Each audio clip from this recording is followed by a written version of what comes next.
नमस्कार, good morning मित्रांनो. आता बादलला खायला टाकले सकाळी आणि परत सकाळी ना हिऱ्याला तिकडं बांधले चरायला, कारण की तो बाहेरच होता. कडीपत्त्याच्या झाडाखाली होता बाहेर हिऱ्या म्हणून. आणि बाय सर्जाला आणि चिमण्याला पण घरी खायला टाकले. गौरांगने रात्रीची कुट्टीच खाल्ली नव्हती, तर त्याच्यामुळे गौरांगला पण चरायला बांधले. म्हटलं त्याला घरी कुट्टी खायची नसेल, त्याच्यामुळे गौरांगला चरायला बांधले. इथं पण तो जरा नाटकच करतोय पण खायला. आणि हिऱ्या बाहेर होता. बैल बांधून एक 5-10 मिनटंच झालं तर बगळ्यांना कळलं पण बैल बांधलेत. तिथं एक बगळा आहे आणि हिऱ्याच्या पलीकडून 3 बगळे आहेत आणि अलीकडून एक बगळा आहे. बगळे पण सकाळ सकाळी बघा, ही 4-5 बगळे कुठंतरी चाललेत. हे पण बघत असतील कुठं भिजवायला चालू आहे, पण आज लाईटच दुपार नाही.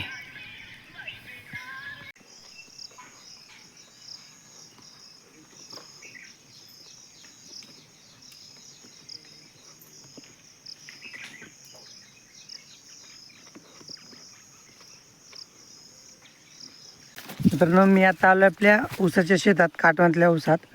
तर ऊस यावर्षी चांगला आहे बरं का. म्हणजे सध्याला वगैरे एवढी हाईट आहे आणि ह्याच्यात कोणीतरी गवत नेते बरं का. त्याचं गवतच इथं विसरून राहिलं. तर काल कापलं असेल तर विसरून राहिले, तर हे गवत आहे ना आपल्या ऊसातलं, तर ते कापून नेतात. पण ते काय करतात माहिती आहे का, गवत कापून नेणारे सरसकट कापतच नाहीत. जिथं चांगलं आहे तिथं कापतात, जिथं अडचण आहे तिथं राहू देतात.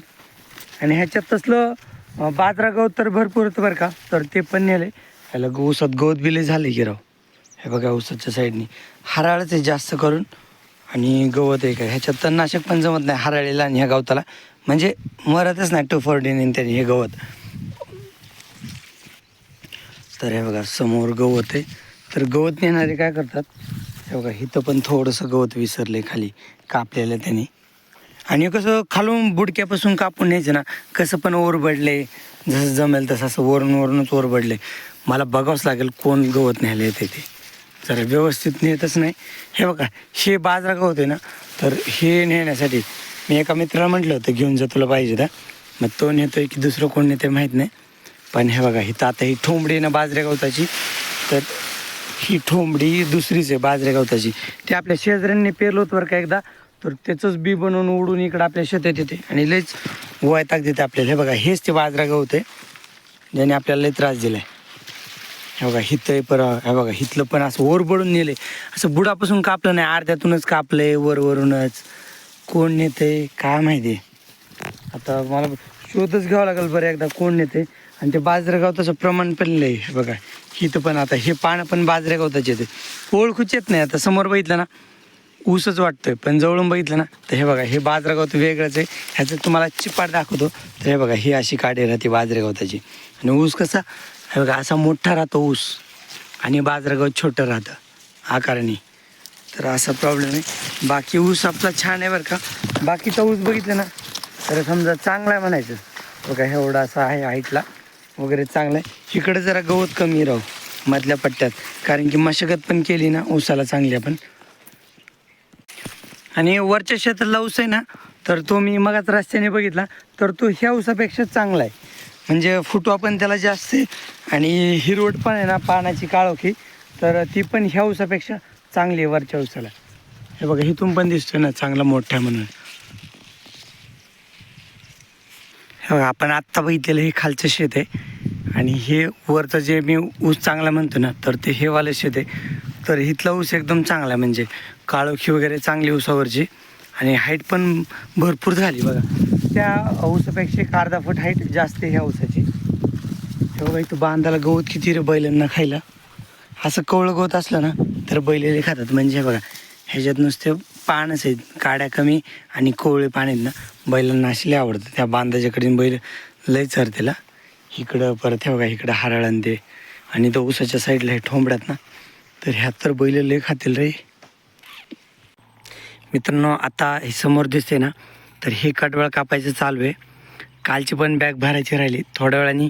कालची माझ्या पाठीमागची बॅग आहे ना, तर ती थोड्या वेळाने भरायची. आता ती कालची भरायची राहिली ती म्हणजे हे थोडं सुकत आहे पण ना कडवळ. तर आणि ह्या वर्षी आपला मुरघास बेस्टच होतोय बरं.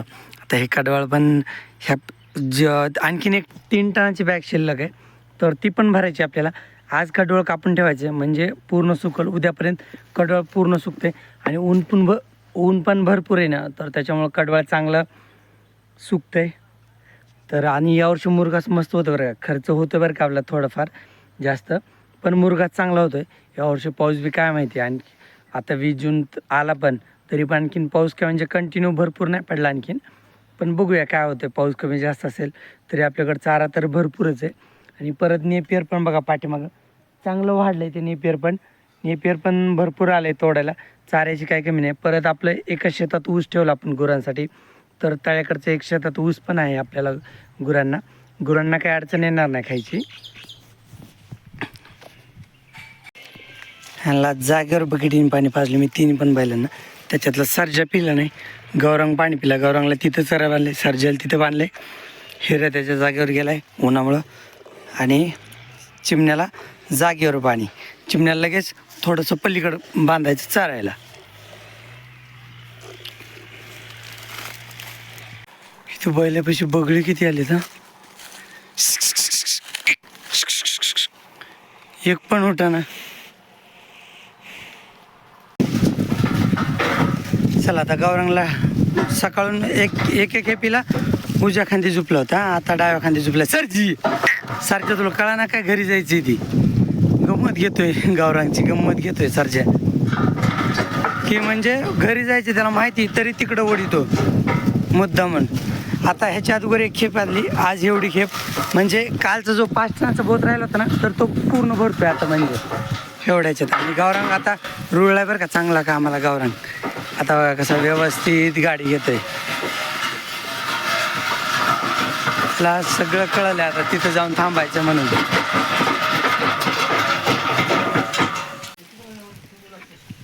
ही बैलगाडी आत्ता मी आणले एवढं साठं, आणि त्याच्या अगोदर आणलेलं संपले. एवढीच कुट्टी शिल्लक आहे कॅरेटमध्ये. मग एवढे टाकून झाले की हे बैलगाडीतली कुट्टी करायची. ह्याला मोकळी जागा आहे कसं ओळखू येतं काय माहिती. मोकळी जागा दिसेल तो अगोदर उकरून बघतो हां पायाने. जर माती उकरली तर मग लगेच शिंग घासायला लागतो. असं आहे सर्जेचं. आता माती उकरं ना खालची, मग त्याला माहिती आहे तर मग मस्त आपल्याला मस्ती करायसारखं कळलं ना त्याला, मग मस्ती करतो. त्याची लहानपणापासून सवय. ते 1 वर्षाचा होता ना तेव्हापासून त्याला अशी सवय माती उकरायची पायाने शिंगाने. आणि तो 6 दात झाल्यापासून म्हणजे आवाज करायला लागला. 6 नाही 4 दात झाल्यापासून. म्हणजे जसा विजय गेला ना तर तसा नवीन बैला बघितले ना की तो आवाज काढतो सर्जा. बघा आता कसं मस्ती करतोय. आणि त्याला ती माती बरं वाटतं अंगावर माती आल्यावर. त्याच्यामुळे कसं खड्डा करायचा प्रयत्न करतोय. हां, आणि 2-3 दिवस झाला तर काम नाही त्याला, आवताच आहे. बैलगाडीचे कामाने काय होत नाही त्याला, त्याला आवताचं काम लागतं मेहनतीचं. मग तवा कुठं तो शांत राहतो. हे सरजे चल खायला, मला कुट्टी करायला जायचे. सरजे बरं बरं त्याला नको मारू. चला आता मी आलो आहे हे कुट्टी तोडवायला. ह्या भोतामध्ये ना आपण ह्या वर्षी इन्नर वापरले बरं का. म्हणजे मुरघासाची बॅग असते ना तर त्याच्यामधून हे मेन कापड असतं, ह्याला इन्नर बॅग म्हणतात. ह्याच्यामुळे हवामध्ये येत नाही कसलीच. तर हे वापरले ह्या वर्षी आपण, मागच्या वर्षी नव्हतं वापरलं. आणि आता ह्या वर्षी पायाने असं तोडवायचं ह्याला.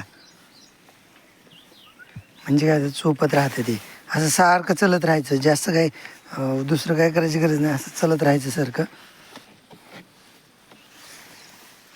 आणि आईन मी दोघं तोडवत आहेत. हे बघा असं असं करायचं. आणि तिकडं आपलं तोडायचं का कापायचं म्हणतात. कापायचं पण चालू आहे कडवळ कापून सुकायचं. म्हणजे उद्याच्याला आपल्याला 3 टनाची छोटी बॅग भरायची.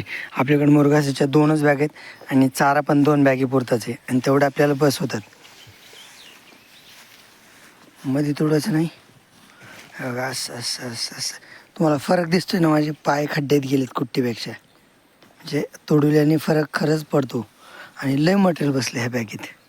तर ह्या वर्षी कुट्टीने आपली लयच भारी झाली हां. एकदम बारीक बारीक छान असे बारीक पीसेसमध्ये झाली. हे बुडकेत ना तर ह्याचे पण चुईट वगैरे काहीच निघलं नाही. मस्त कुट्टी झाली. मिशन नवीन आहे ना तोपर्यंत ही अशीच कुट्टी होती बरं का, बारीक बारीक. आणि मिशनचे पाते एकदा म्हणजे मवाळले ना झिजले ना तर मग व्यवस्थित होत नाही कुट्टी, चुईटे निघतात. शुभश्री. आणि इकडं धनश्री चालू आहे आराम. आज मी गुरांना लवकरच पाणी पाजून घेणार आहे. हे 2 तर सोडलेत, वृंदा आणि गंगा पण झालेत. लाली पळून गेली बरं का तिकडं, म्हणजे मोठ्या हौदाकडे इथून सोडली ना, मी आडा गेलो तरी पण तशीच पळाली गवत खायला. तिकडं जाऊन गवत खाते घराच्या पलीकडे. बादलसाठी मी आणला आता मेथी घास. त्याला अगोदर गवत टाकलं होतं, हे टबमध्ये गवत खाल्लंच नाही त्याने, म्हणजे खायचं चालू होतं तोपर्यंतच मी मेथी घास आणला त्याला. ह्याला आज सकाळी ना मी म्हणजे आंघोळीच्या आधीच घेऊन गेलो होतो 4-5 किलोमीटर लांब, तिकडं आपल्या तलावाच्या साईडला, तलावाच्या पुढं 3 किलोमीटर घेऊन गेलो होतो मी. ह्याला मस्त चालला, लय घामाला होता त्याला पण आणि मला पण. पण काय होतं, ते बसायला मी घेतले ना तर ते मोठं होतं आणि कम्फर्टेबल वाटत नाही, ते बसायचं नाही. ते म्हणजे मला पण एवढं जमत नाही ना आणखीन, तर त्याच्यामुळे जरा अडखळतो बसताना. मी पण बसायचं मी करणार आहे नीट आता व्यवस्थित. आता पुढच्या वेळेस आलो ना मग त्या बसायच्याला, त्याला काय नाही, फक्त बेल्ट त्याचा छोटा करायचा आहे, बाकी व्यवस्थित आहे ते करू पुढच्या वेळेस. आता तब्येत पहिल्यापेक्षा मला जरा बरं दिसते. आणि मी पळून आलो मग त्याला धुवून घेतलं आहे. मी म्हटलं लगाम घातलेलाच आहे ना, तर तो तोंड त्याने मला धुवून दिलं नाही. म्हटलं जाऊ दे तोंड नको, पण मानेपासून पाठीमागं पूर्ण धुवून घेतलं मी त्याला. आता दिवस मळायला लागला आहे. मी बोर चालू करायला आलो होतो. फक्त बैल आणि जर्शा गाय पाणी पाजायचे राहिलेत आणि छोटी नंदिनी, तर एवढे 4-5 गुरं पाणी पाजायचे राहिलेत. हौदातलं पाणी संपलं होतं. मी आता बोर चालू केलं आहे. आता घरी जातो, म्हणजे कसं हौद भरून घेतो. आणि मी आणली होती सायकल इकडं, थांब पडली, असं पडू नको.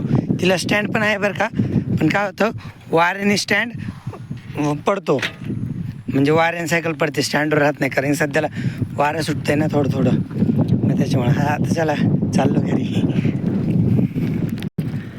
ह्या बगड्यांचं कदाचित आज पोट भरलं नाही वाटते, दिवस मावळला तरी इथंच थांबले ते. आणि इथं मशागत पण चालू नाही. ह्या शेताची काल मशागत झाली, पण बिचारे अजून आपल्या हौदावर इथं बसलेलेच आहेत. बहुतेक ह्यांचं पोट भरलं नसेल, नाहीतर घरी जायचा टाईम झाला नसेल, असं काय असेल. लय मोठे ते मित्रांनो. चला आता दूध काढून घेतो. 7:30 वाजलेत बरं का, पण अजून उजेडच आहे. बघा फोनमध्ये गुरं वगैरे दिसत आहेत. आणि ही आपली काहीचं ना नंदिनी थोडं मोकळं सोडले. इथं भिमुंगाचे वेलं खाते, वेलं खाऊन झाले ती पुढं घास खाईल, खाऊ द्या तिला, काही अडचण नाही. त्याच्यामुळेच तिला मोकळं सोडलं आहे, जरा घास वगैरे खाईल. आणि घास खाऊन झालं मग थोड्या उड्या मारेन, मग बांधायचं तिला. बिचारी तिची आई असती ना तर लय वाढ झाली असती त्याची. 4 बोटं तरी मोठी झाली असती, 4 बोटं आणखीन एवढी झाली असती.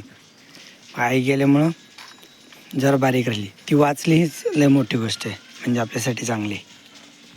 चला गुड नाईट मित्रांनो. मी आता बाहेरच बाजावरती झोपणार आहे. चटई टाकली, मला गोदाड वगैरे आणले पांघरायला. मस्त गार हा सुटली बाहेर. आणि वास बघा ना पारिजातकाच्या फुलांचा किती भारी येतोय. म्हणजे हे बघा फुलं आता उमलून रेडी बरं का. सकाळी 3-4 वाजता फुलांचा साडा पडतो खाली, म्हणजे फुलं खाली पडतात. आता तुम्हाला पलीकडच्या फांटीचे दाखवतो. हे बघा फुलं हे पूर्ण उमललं आहे. ह्याच्या बाजूचं दुसरं पण पूर्ण उमललं आहे. आणि इतकं भारी वास येतो ना. आणि मी झोपायला कुठे तुम्हाला सांगतो, हे बघा इथं झाड आणि झाडाच्या इथं माझी बाज, म्हणजे इतक्या जवळ झोपणार मी. मस्त भारी वास येतो पारिजातकाचा.